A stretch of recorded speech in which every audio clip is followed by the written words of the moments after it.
Welcome to the Nerd Party. Hi, this is Nick Anastasiou, story editor on Star Wars The Clone Wars and Star Wars Bad Batch. And you are listening to Aggressive Negotiations. Ichiwama, and welcome to Aggressive Negotiations, the Star Wars podcast that goes everywhere from Endor to Coruscant and anywhere in between. I am one of your hosts, Jedi Master John Mills, and of course, with me is my dear friend, my loyal compatriot, my, no beard. No, but you broke the Jedi Master code here, Master Rushing. Jedi Master Matthew Rushing, you have no beard. This has broken the Jedi code. You must have facial hair if you're a Jedi Master. I beg to differ. Mace Windu, no facial hair. Dangerously close to the dark side. There you go. There's the difference. I'm just saying. You know, Yoda doesn't have facial hair. He has a few whiskers by Return of the Jedi. Yeah. There are also some least. female members of the Jedi Council that don't have facial hair. So, I'm just saying. I feel like you're nitpicking right now. I feel like you're nitpicking my sound theory about Star Wars, and it hurts me. I would be rocking a more Obi-Wan-esque beard, but I've just, every once in a while you get bored. And so now, when you say Obi-Wan-esque beard, do you mean full, luxurious Ewan McGregor Episode 3 beard, or Episode 2 pickup shots, obviously fake beard, Obi-Wan beard? Yeah, I mean, somewhere in between. Okay, so, somewhere in between is good. Let me just say is that Ewan has a more luscious beard than I do, and I'm quite jealous. I am too. And something I'm also jealous of is how easy it is for people to get in contact with the show. Just follow us on Twitter at the Jedi Masters. Follow the network, if you will, at Join Nerd Party on Twitter, the Nerd Party on Facebook and Instagram. And if you want to reach out to us, you can go to thenerdparty.com/contact and find Aggressive Negotiations and drop us a line. We do get your emails. We try to reply to them as best we can. We really, really do. Okay. So we had some fun recently talking about the Ewok movies, and it set me to thinking. Always dangerous, like Gaston. A dangerous pastime, I'm sure. Yes. And what I was thinking is we're in the era of the reboot, the remake, the reimagining, bringing old properties back. You know, we love to do soft reboots. We love to do remakes, all of these things. And after watching those two Ewok movies, I was suddenly struck with the idea, well, what if this isn't just a tease? What if the viewing stats encourage them to bring this property out of mothballs and try to give it a modern flair? And so I want to put it to you, just a fun topic, just to throw it at you. What would you do? Somebody comes to you and they say, Caravan of Courage, Battle for Endor, we want a third Ewok Adventure. And it's going to be straight to Disney Plus, which is the equivalent of a TV movie now. Mm-hmm. What are you doing? Hour and 45 minutes? Go. Well, first thing I'm asking is if, they're on some sort of hallucinogenic drugs or, if they're tripping on some sort of mushrooms or way too much spice. I'm really wondering what spice from the Star Wars universe or spice from the Dune universe. I don't know. Either one. And, but the big thing that I'm thinking of that immediately jumped to my head when you asked that question was, what do we do with the Ewoks and talking? How do we get around that issue? Do we just have them use English, or are we having subtitles the whole movie? See, I enjoy where you're going with this because legendarily, of course, we all know what went wrong with the holiday special and arguably with Caravan of Courage of these teddy bears are just grunting. I don't know what they're saying right now. So, and of course, it's not acceptable really to have them have Wicket speaking English in Battle for Endor. It's a flaw. We talked about that. I like the idea. Let me see if you think this could fly. Do you remember The Hunt for Red October? I absolutely do. I love that movie. One of the greatest tricks they pull in it is they have everybody on the Russian sub speaking Russian until the camera goes in on one guy's mouth while he's talking, quoting from the Bible, I believe. Yes. And then while he's talking, it switches over to English. So I think, what do you think of that solution of having them speak Ewokese for the first couple of minutes, and then you have some sort of thing where halfway through it switches, and then they speak English through the rest of the thing? I think that works. I think that's actually really smart. And so then the other question becomes, are they interacting with any humans or other aliens, and do those aliens speak Ewok, or is there some sort of translator thing involved so we can answer that question as well, so people aren't asking that question? Oh. Well, that's an interesting question. Let's break that down. Let's break that down. We've had humans, the same human family, essentially, in both of the Ewok movies up to this point, and Sindel has left. And, I mean, we're making this decades later, so obviously we're not going to get Aubrey Miller back, and God rest the soul of Wilford Brimley. He has gone on to, the great memoriam in the sky, I believe. If he hasn't, I feel terrible for saying that, but I'm pretty sure he has. Anyway, we, have gone on an adventure with humans. Do you want to do something where it's just Ewoks versus Yuzum? And then to go along with that, do you want to have this remain a prequel, or do you want to jump past the movies and set this between the original and sequel trilogy? What if the storyline is that, so it's past Return of the Jedi, and there are, historians and or archaeologist types that are there that are, looking through pieces of the Death Star that have fallen. Obviously, Endor would get pieces of the Death Star, Oh, yeah. It would have to. Not as large as what we see probably in The Rise of Skywalker, but it would definitely get some. So so that the adventure revolves around something that happens, and they recover some sort of maybe they recover some sort of Sith artifact, or something like that. And then at the end, Luke ends up showing up. And so there is this interaction between the...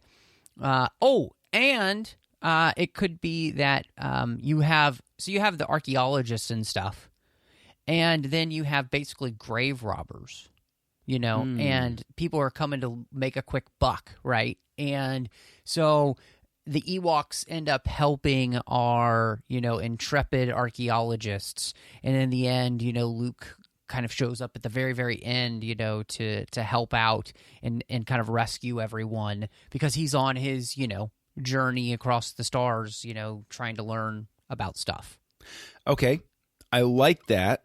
Let me see if I can give it some tweaks here just to see what you think. I like this idea that you're going with. What if we end with a chase of some sort that is a tribute to the opening of Indiana Jones and the Last Crusade, where an Ewok has this artifact that this band of burglars is going after and gets away, only to run across, if not Luke, then some other character that takes it away from them. We don't have to have it be the bad guys winning. It can be somebody benevolent. But given the flavor for it, what if it's a Mandalorian that shows up at the end as a tie-in? Do you think that's pushing it? Do you think that's going a step too far? Interesting idea, though. No, I mean, I kind of like that idea of it belongs in a museum, and the Ewok running away and everything. I think that's fun, and I do think it's very interesting, the idea of the character that shows up, and that thought process of that it could be somebody like a Mandalorian would be interesting, or it also brings to mind the fact that you have a character like an Ahsoka or something that could show up. Heck, you could even have would be interesting if it's not too long after Return of the Jedi. I mean, you could even run into a character like a Rex, because Rex was there.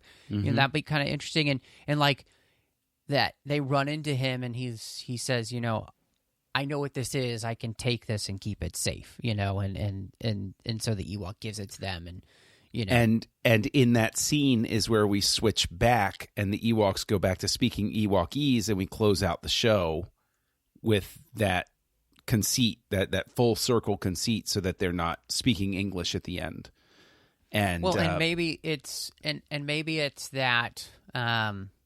You know, I mean, you could get a character like Hera that comes in, you know, with Rex. That might be kind of interesting as well. And, of course, you know, they have ties to somebody like Ahsoka. And, you know, the wink is like, I know somebody who will keep this safe, you know. So what would it be? What artifact could possibly survive all the way to the fall to Endor? What possible artifact? Is it...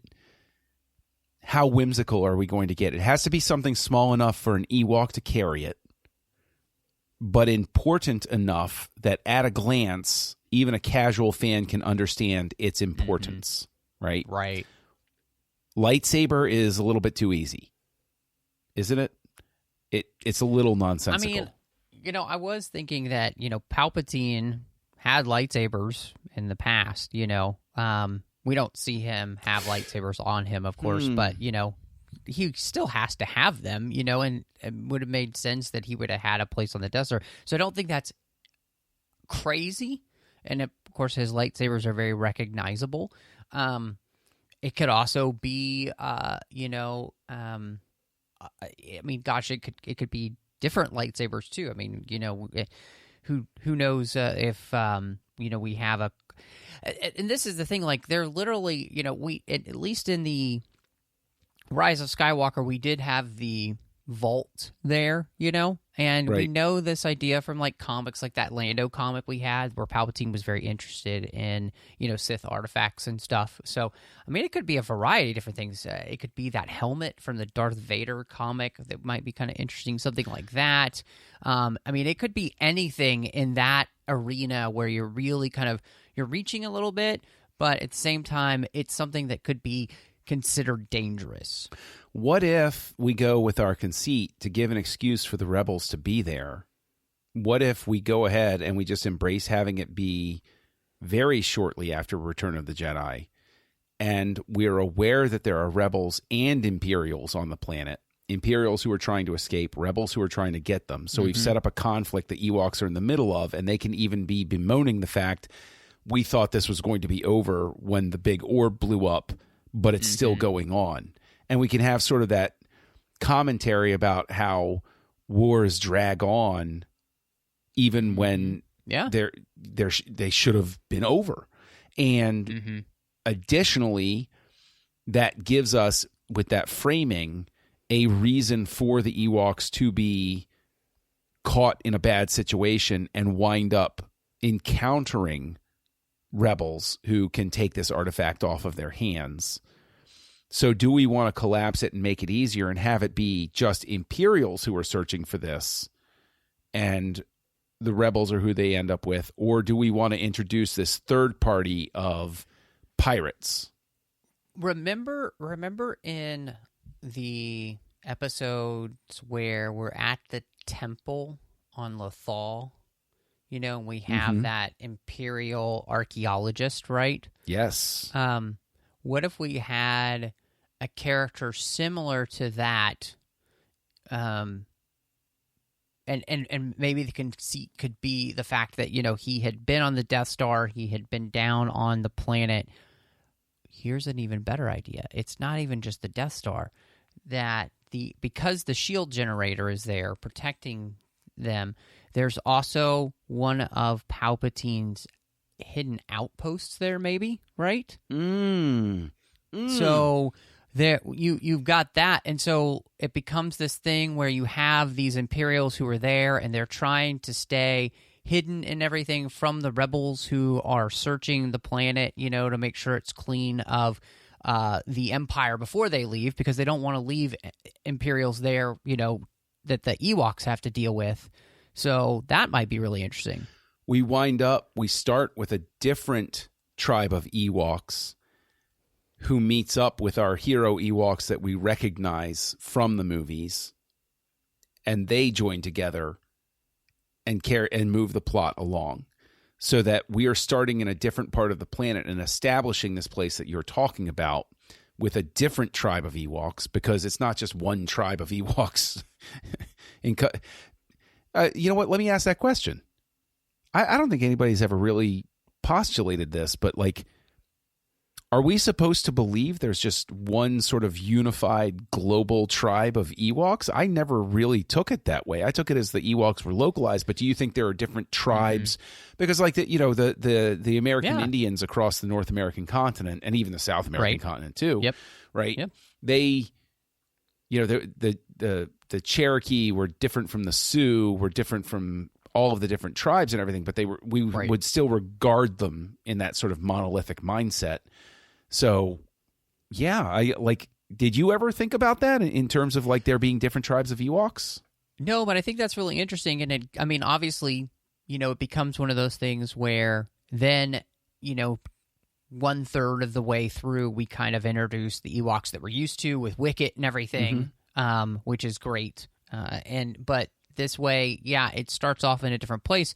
I really like that. And then it becomes that thing. And this is where I think we could kind of go back maybe to that original idea, is that Luke is the one who shows up at the end, because if it's something this important, he's still probably in the area, and maybe he senses, right? And again, it's one of those, it would be more of the Mandalorian style show up of Luke, where it's the wink wink, the green lightsaber, that kind of thing. And I think that plays into a nice little story, because again, we know from canon materials and everything, Luke really starting to do searching and everything after the Return of the Jedi, and trying to understand the ramifications of the Jedi and who he is and all that stuff, which wink wink kind of plays in a little bit to something we're going to talk about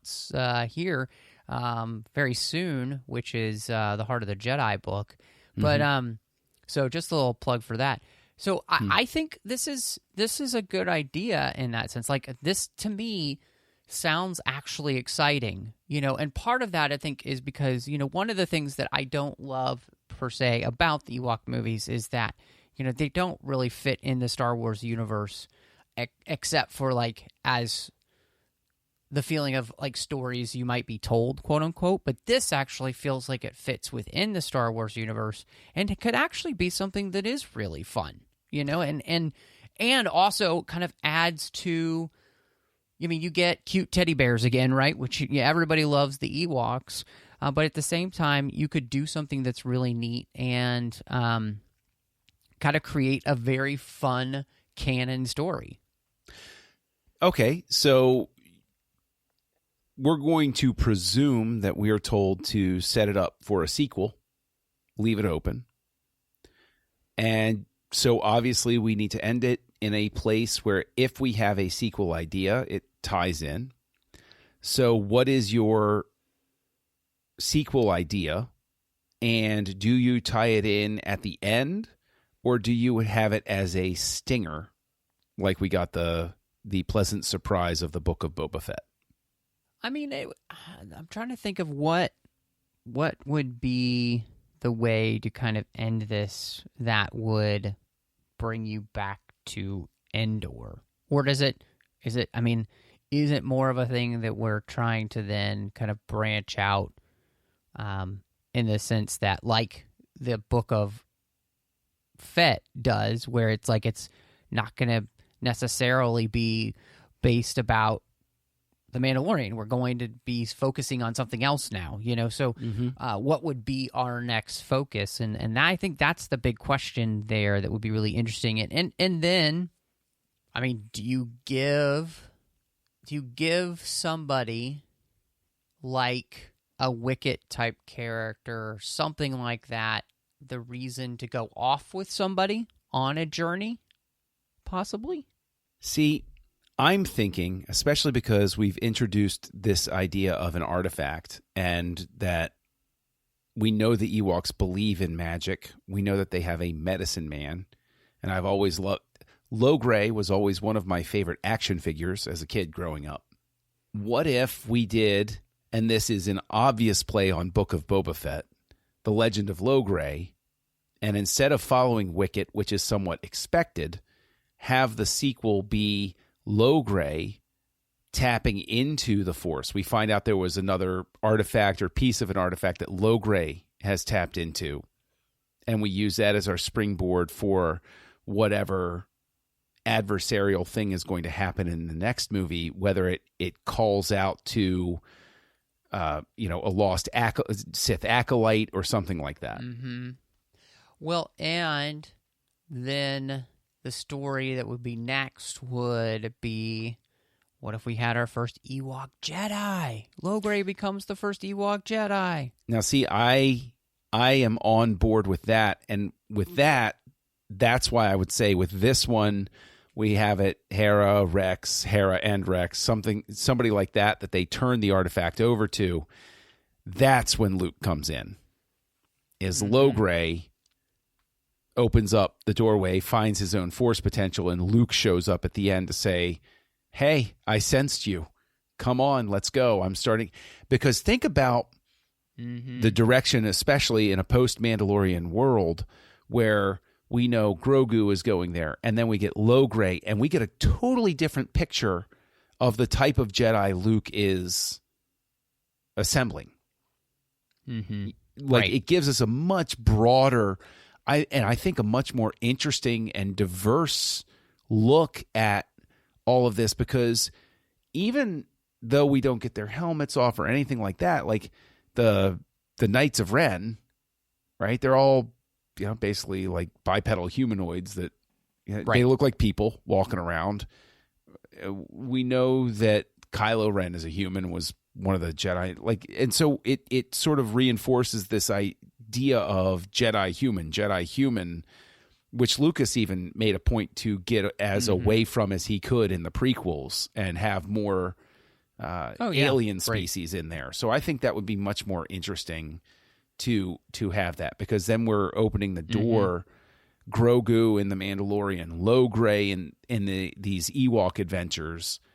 And the thing is, what I love is I think this speaks to what the underlying strength, regardless of whether they were successful in communicating it and pulling it off overall, the underlying strength of these Ewok Adventure movies is the fact that they can exist. They do plug in. You can find a way to plug them in if you just use a little bit of your imagination, and I think, in a sense, redeems them, makes them modern. Right.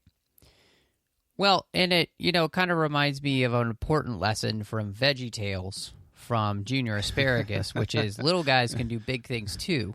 There you go. And isn't that kind of an important message? Yoda even says, "Judge me by my size, do you?" And so, I think I do. I just really think this is a fun idea, and it gives you the opportunity to again play in the universe in a very, I think, whimsical way, and at the same time be able to then tie back into a lot of really interesting things. And I would say, I think the best way to do this is through animation. Because I think live action is a little bit too difficult to pull off these days. And what would be fun is for them to be able to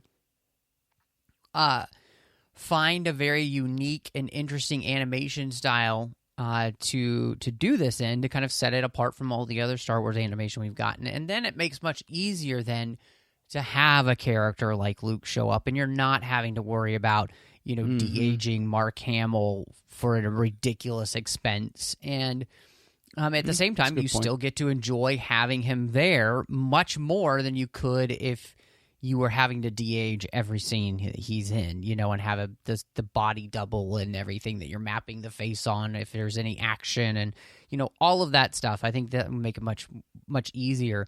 And, obviously Star Wars animation has a great track record, of being very successful. So, this could be fun to where you're doing like an hour and a half animated movie and maybe it's a 3-part arc. Yeah. My gosh. I mean, think about this. This was, I was tossing this idea out, no lie, just as a couple of yucks, just to say, oh, haha, we're going to make a sequel to the Ewok movies, which, people don't hold in the highest regard overall. And we've found a way to bring them into the modern day. I love this. I absolutely love this. And I think your idea of animation works perfectly. It makes perfect sense. And I also think that it winds up being, especially post-2020, catastrophe-proof. You can continue working on an animated show. Absolutely. In a situation, whatever it is. So long as you have a good internet connection, everybody can collaborate. So bring it on. I'm a big proponent of as much Lucasfilm animation as they want to throw at us. I think it's a terrific idea and a terrific solution, especially with Bad Batch proving how cinematic everything can be. I mean, just where they've come just since the beginning of the Clone Wars to now is stunning. And so I think you could make a truly magnificent series with animation in this. Yeah, I think one of the things that really helps with this is that, again, we're finding a fun way to be able to kind of tap into and the legacy of these features that they did, but at the same time, I think improve in the sense that we're going to really tie them into the rest of the universe and make it feel more cohesive, which I think is a huge plus. And again, I think animation really frees you then, even though animation, obviously, we know they have to create the assets and everything. It's expensive too, but this gives you much more freedom in then what you can do as to what you can't do. And I think it would be a lot of fun. So I would, as silly as the idea is we came up with in the first place of like, let's make a sequel to the Ewok films, like, this sounds like pretty decent. I'm actually really interested to see what other people who happen to listen to the episode think. I agree. And again, we would love to hear from you at the Jedi Masters on Twitter, or you can reach out to us via thenerdparty.com/contact, or Matt, they can track you down online. And where can they find you out and about? Yeah, you could find me all over the place on social media under MattRushing02. I did just wrap up here on the network Owl Post with Drea Kaufman, where we talked about every single chapter of the Harry Potter series, and that was really fun. Over on the TFM network, I'm doing a few shows. One's called the 602 Club, and we're talking about all of the fandoms that we love. We really enjoy diving into pretty much anything geekdom-wise, and so if you love Star Wars, Marvel, DC, Lord of the Rings, Harry Potter, all that stuff, we're in there. And then, of course, you could see in that same feed, John and I do a show called Snyder Cuts, where we've talked through everything that Zack Snyder's directed, which has been a lot of fun as we kind of went through that series with Justice League, his Justice League coming out this year, and, of course, his Army of the Dead as well. Also, you can find me doing Literary Treks in the Orb. Over there, Literary Treks about the books and the comics of Star Trek, and The Orb is about Star Trek Deep Space Nine. But John, where can people find you? Oh, nobody wants to actually find me, but I'm hiding out on Endor on their social media networks as Kessel Junkie, KESSELJUNKIE. I encourage everybody, let's connect over on Letterboxd. I have a lot of fun over there delivering pithy movie reviews of what is now my legendary habit of watching terrible movies, in a sense, so you don't have to. So I let you know what they're all about. And you can find me right here on the network, co-hosting House Lights, which is a series where we examine different directors and their entire body of work from start to finish. And like Matt said, you can find me occasionally appearing over on 602 Club, and you can find me over on Snyder Cuts. And frankly, I think there are probably a lot of people that would like to find a way to shut me up. And speaking of which, I have a little nasty gram from Master Yoda here that I am once again late for kitchen duty. So I think it is time to close these negotiations. John, Negotiations are closed. Join the revolution. Join the Nerd Party.